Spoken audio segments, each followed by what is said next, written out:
নিজেই নিজেকে রুকিয়া করবেন, তাবিজ ঝুলাবেন না। তাবিজ ঝুলাতে বিশ্বনবী নিষেধ করেছেন, যে তাবিজ ঝুলায় আল্লাহ তাআলা ওই তাবিজের উপর তাকে ন্যস্ত করে দেয় আর বলে আমার রহমত তোর থেকে তুলে নিলাম, দেখি তোরে কে বাঁচায়।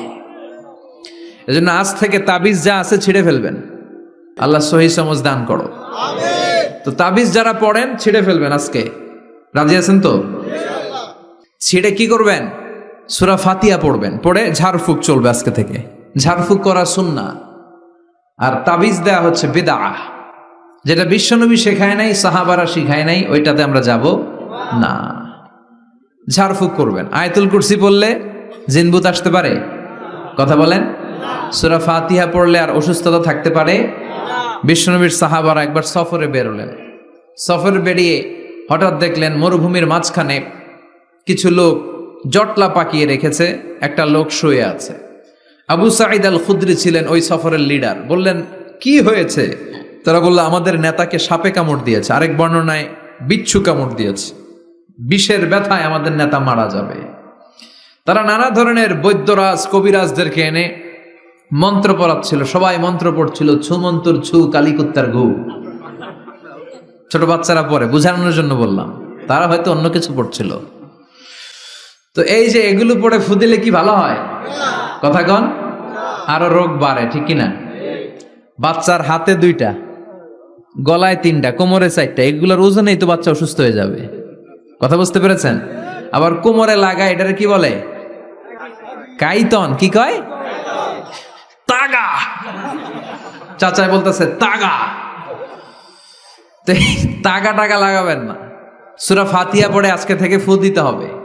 আমার মাইকের আওয়াজ নিশ্চয়ই শহরের অনেক দূর যাচ্ছে। মায়েরা বোনেরা শুনে রাখবেন, অসুস্থ আপনি সূরা ফাতিহা পড়ে ফু দেন। বিশ্বনবী রাতের বেলায় বিছানায় যাওয়ার আগে সকাল সন্ধ্যা 3 কুল পড়ে হাতে ফু দিতেন, এরকম 2 হাতটা একসাথে করে এখানে ফু দিয়ে মাথা থেকে শুরু করে মেসেজ করতেন পা পর্যন্ত, দেহের যতটুকু জায়গায় যায়। সূরাতুল ইখলাস, সূরাতুল ফালাক, সূরাতুন নাস, এই 3টা সূরাকে একসাথে বলে কুল আস-সালাসা, মানে 3 কুল। কি বলে? এই 3 কুল পড়ে না, যায় লিটন দেওয়ানের কাছে। কই যায়? লিটন দেওয়ান কিছু করতে পারে? তারপর হাতের রেখাতে অনেকে ভাগ্য বলতে চায়, এটা ভুয়া কথা। এই হাতের রেখায় কোনো ভাগ্য থাকে না। আপনারা শুনলেই কিছু মানবেন না, আপনারা কোরআন হাদিস দিয়ে যাচাই করবেন, দলিল খুঁজবেন। কি খুঁজবেন? দলিল। 1.5 কাঠার একটা জায়গা কুমিল্লা শহরে কিনবে, এটার দলিলটা ঠিক আছে কিনা দেখার জন্য পাগল হয়ে যায়। নিজে বুঝে না, আরেকজনের কাছে যায় যে পাক্কা বুঝে, দেখেন দলিলটা ঠিক আছে কিনা। তো 1.5 কাঠা জায়গার দলিল ঠিক আছে কিনা পাগল হয়ে গেলেন। যেই জান্নাতের দাম গোটা দুনিয়াটারে 10,000 বার বিক্রি করলেও জান্নাতের একটা চেয়ারের দাম হবে না, ঠিক কিনা? তো ওই জান্নাত আপনি পাবেন যেই আমল করে, ওই আমলের দলিল লাগবে না? কথা বলেন। তবে বিনয়ের সাথে, কারো কাছে যখন দলিল চাবেন বিনয়ের সাথে আগে বুঝে নিবেন কার সাথে কথা বলতেছেন। You have to know who you are talking with, you don't know who you are dealing with. অনেকে জানে না কার সাথে কেমন করে কথা বলতে হয়। এজন্য আমি বলি যে জাননেওয়ালার উপরও জাননেওয়ালা আছে, তোমার অনেক পড়তে হবে, অনেক জানতে হবে, তাহলে তুমি সব বুঝবা, ঠিক কিনা? তো আমরা ঝাড়ফুঁক করব। আবু সাঈদ খুদরি বলল এই ছুমন্তর সু কালিকুত্তার ঘু, এটাতে কিছু হবে না। আমার কাছে এমন জিনিস আছে, এটা দিয়ে ফু দিলে ভালো করে দেয় কে? সবাই বলল তাহলে আমাদের নেতাকে ভালো করো। আবু সাঈদ খুদরি বলল তাহলে আমার ছাগল দিতে হবে, 1 পাল ছাগল। ওরা রাজি হলো। সবাইকে সরিয়ে উনি বসলেন। এই জীবনে প্রথম উনি রুকিয়া করেছেন। সূরা ফাতিহা পড়ে একবার ফু দিলেন, চোখ বন্ধ ছিল, সর্দারের চোখ খুলে ফেলেছে।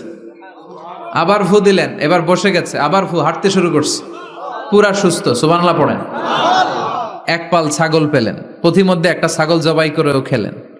এরপর বিশ্বনবীর কাছে এসে মাসালাটা রিচেক করে নিলেন, ক্রস চেক, ডাবল চেক। আপনারা এখন ইউটিউবের সময় না, যে কোনো জিনিস সার্চ দিলেই সব পাওয়া যায়, আপনি জানতে পারবেন।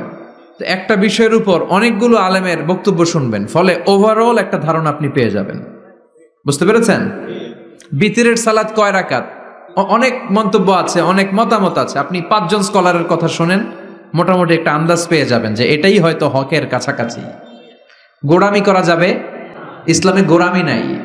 ইসলামের সৌন্দর্য হচ্ছে আত-তাইসির, simplicity is the beauty of Islam. সহজীকরণ হচ্ছে ইসলামের সৌন্দর্য। বিশ্বনবীকে যে কোনো অপশন দিলে সবচেয়ে সহজ অপশনটা নিতেন। সুবহানাল্লাহ পড়েন। বিশ্বনবীর কাছে এসে বললেন, ইয়া রাসূলুল্লাহ, সূরা ফাতিহা দিয়ে ঝাড়ফুঁক করে এক বর্ণনায় 100টা, আরেক বর্ণনায় 30টা ছাগল আমরা পেয়েছি। পথিমধ্যে একটা ছাগল জবাই করে আমরা খেয়েছি। এই যে কোরআন দিয়ে ফু দিয়ে আমরা ছাগল আনলাম, খাইলাম, এই ছাগল নেয়াটা জায়েজ হয়েছে কিনা বলেন।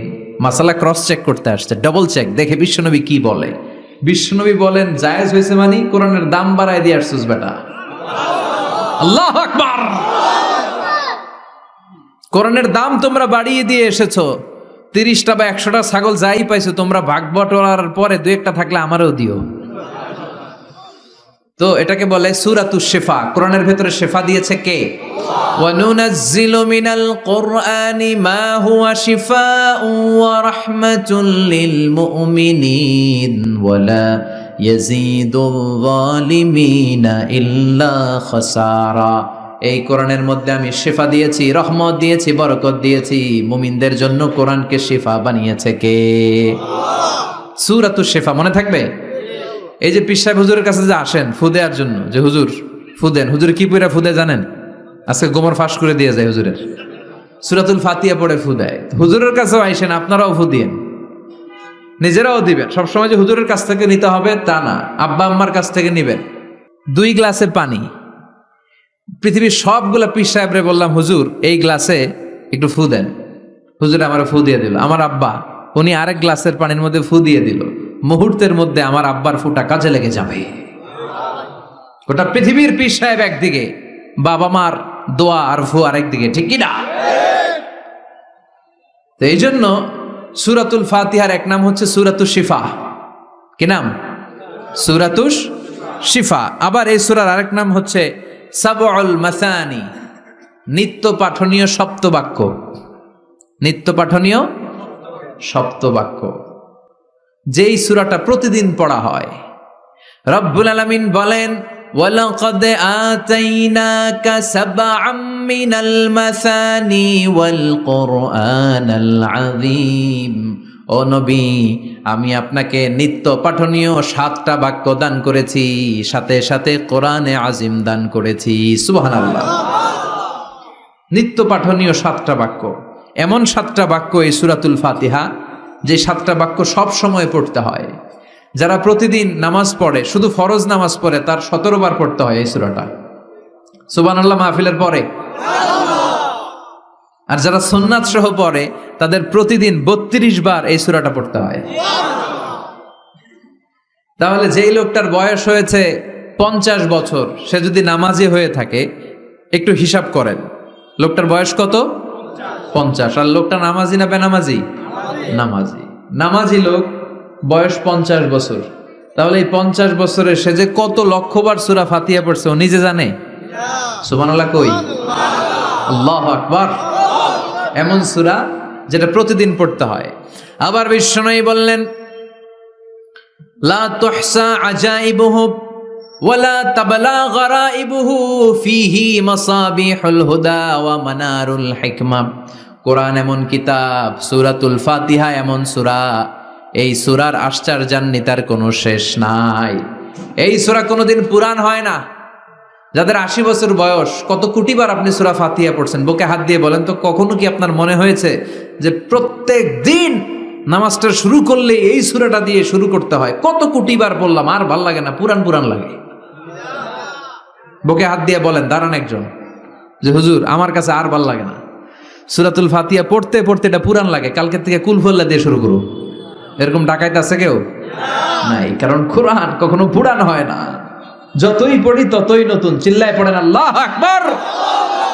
এজন্য বিশ্বনবী বললেন, ও উম্মতেরা শোনো, 60টা আয়াত বিশিষ্ট এই সূরাটাকে দেখতে ছোট মনে হয়, সবার মুখস্থ, প্রত্যেকের কলিজার ভেতরে আছে। তোমাদের কাছে সাধারণ মনে হয়, সূরাটা সাধারণ না, অসাধারণ করে সূরাটারে নাজিল করেছে কে? পড়েন সবাই, আউযু বিল্লাহি মিনাশ শাইতানির রাজীম। বিসমিল্লাহির রহমানির রহিম। আলহামদুলিল্লাহি রাব্বিল আলামিন।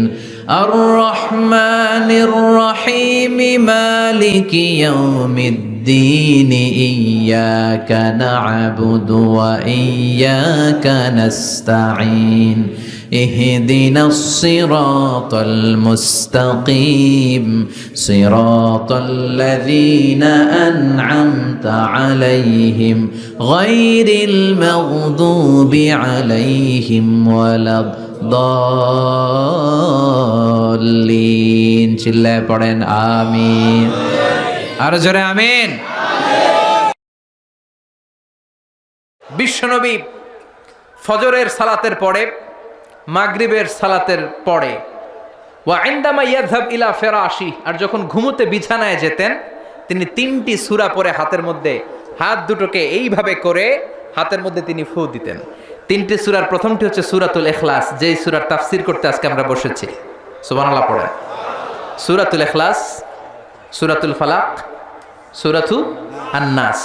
এই তিনটা সূরার শুরুতেই যেই শব্দটা আছে, শব্দটা কি? কুল। এজন্য তিনটা সূরাকে একসাথে বলে কুল আস-সালাসা, মানে তিন কুল। কি বলে? তিন কুল। কুল আস-সালাসা, তিন কুল। বিশ্বনবী ফজরের পরে মাগরিবের পরে বিছানায় ঘুমোতে যাওয়ার সময় এই তিন কুল একসাথে পরে হাতের মধ্যে ফু দিতেন।